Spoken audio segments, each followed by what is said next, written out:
All right, so now you're going to see there's a lot of other tabs down here. We have 15-year analysis, 15-year with extra principal, 15-year with cash flow to principal, what if.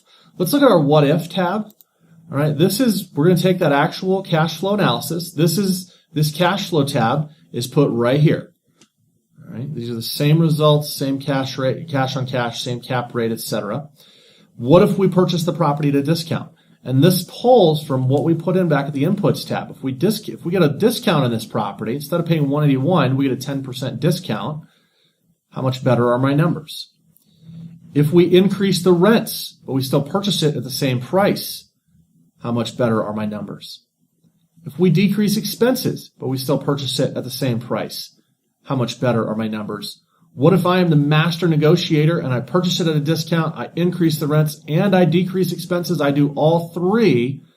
This is what I get. So this is just a quick tab that you can see from our what if scenarios.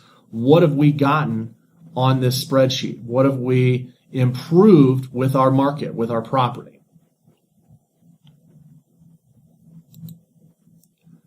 Our next tab we have is the 15-year analysis. So one of the great things you see here is our cash on cash is really good, but we've got to make payments on this for a long time. This is a 30-year loan. So one thing that Charles and I discuss a lot of time is doing a 15-year loan. So let's go back to our input tab. Let's change it to 15-year term. All right. Let's look at our cash flow. Now our cash flow, not that great. $1,300, what's that, $120 a month? Not a ton of money, 3% cash on cash return, not really making a lot, but our cap rate still the same, GRM still the same. Our 5-year after tax return has gone up just a little bit. So now we can look at a 15-year analysis to see how that change in mortgage term has impacted us. So what we see is, again, our cash investment breakdown here. Year one, this is our same analysis from our cash flow tab. You see we end up with our same cash on cash return, our same equity gain, and this is now showing our property value at the end of the year based on how much it's appreciating, our mortgage balance because we're now paying it down on a 15-year term. This is how much equity we've built, and this is our annual rate of return. We can look at year 2, 3, 4, 5, 6, etc. What we're seeing, rents are going up because rents go up from our inputs tab at 4% a year.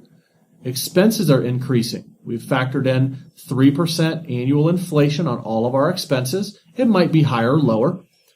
What's not changing? Our principal and interest. This stays exactly the same because our mortgage is now a 15-year fixed rate mortgage, so that doesn't change.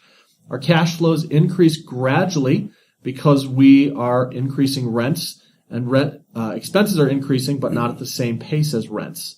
And then we see over time how much equity we're building in this property. And here's where this gets fun. Let's go all the way to the right. This is year number 15, and then year 16 is our first year where this property has no mortgage. So we can see this property has increased in value significantly. It's worth now over $485,000. There's no mortgage on it, and it's cash flowing more than $26,000. So a lot of people look at this cash flow tab and say, well, it's $1,300. That's not really that great of a deal. But in 15 years, it's going to be $2,100 a month that you're going to be making on this property, $26,000 a year. If I want to make $100,000 a year in passive income, all I need are 4 of these properties. I could buy one of these properties every year for the next 4 years, and in 19 years, I could retire. So depending on where you're at in your current career, your current business cycle, think about looking at a 15-year loan and paying it off early. This is a great, great option to do that. Charles, what do you have to add on this? It really depends on what you're looking to do. I can tell you that I made the best decision of my life when I knew nothing about real estate. I bought my first duplex in 1998, and I put it on a 15-year. And, you know, it's funny because I know a lot more now, but I really couldn't have made a better decision. And I bought my second one a year later, and I put it on a 15-year. You know, and 15 years goes by pretty quick because you pay these things off, and I have a portfolio of properties paid off. And, you know, I've seen some good times and some bad times, but the darn things are paid off. So yeah. I'm a really conservative investor, pretty conservative real estate agent.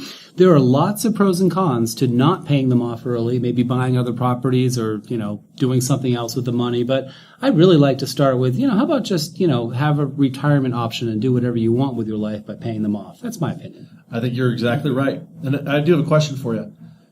Getting a 15-year loan was the best decision of your life? Nothing about having children, getting married? Marriage, my dogs, my kids, not exactly in that order. Oh, okay, good. Just double checking. Thank you. Now let's take a look at our next tab and see what happens if we make extra principal payments. So we go back to our Inputs tab. We've got extra principal per month. Let's just say we're paying an extra $100 a month towards the principal. We go here, 15-year with extra principal. We go back to the left. This is year 1, 2, 3, 4, etc. And you can see the mortgage is going to pay down a little bit faster because we're being a disciplined investor and paying $100 extra on the mortgage. Now it's going to end up being at a zero balance by the end of year 14. We've paid it off a couple of years early, and then we're getting additional cash flow the following years now that the property's fully paid off. So this is one great strategy to get extra cash flow earlier in the life cycle. Another strategy is this tab here, 15-year with all cash flow applied to the principal. I think we can all agree that $1,300 a year or $120 a month is not really going to break the bank that we need to live off of that money. So if you can be disciplined and take all of this money and apply it towards your principal, you're going to really get a big impact. Same property, same cash flows, but now we're taking this $1,380 and at the end of the year applying it all to the principal. As we scroll over, you see that right here, the mortgage is paid off in year 11.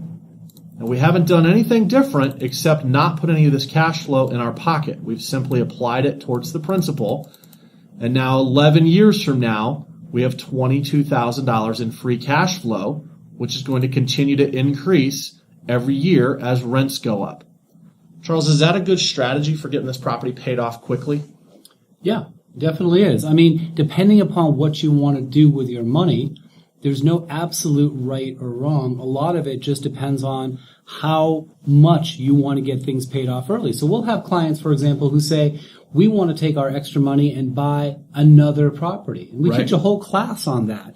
And the argument is you probably entirely likely will end up with more money at the end of the day if you own more properties. So you have to ask yourself, how many properties do you want?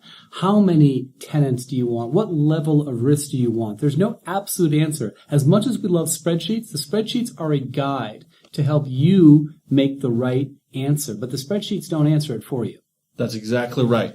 So use all of this. Look at which scenario is right for you. Is it the 15-year loan, paying extra cash flow towards the principal? Maybe it's a 30-year loan with no extra principal so that I can maximize my cash flow. Who knows? What this is here for, and the reason we want you to use it is so that you can look at your properties, you can make a quick analysis, you can see, is this the cash flow I want? Is this the cash on cash return I want? Is this the cap rate I'm shooting for? Is this enough GRM for me? Maybe I'm going to sell the property and I'm going to look at my 5-year after-tax return. Does that make sense? What is it that you want out of this property, and will this meet your investing goals? If you have any other questions or we can do anything else for you, please feel free to call me anytime, 303-809-7769, or email me or go to my website. Charles, if they want to reach you, what's the best way they can get in touch? You can come to the website that we have, the website that you got this from, or you can just touch base with me directly. Charles Roberts, phone number 303-523-3837, or croberts@yourcastle.org.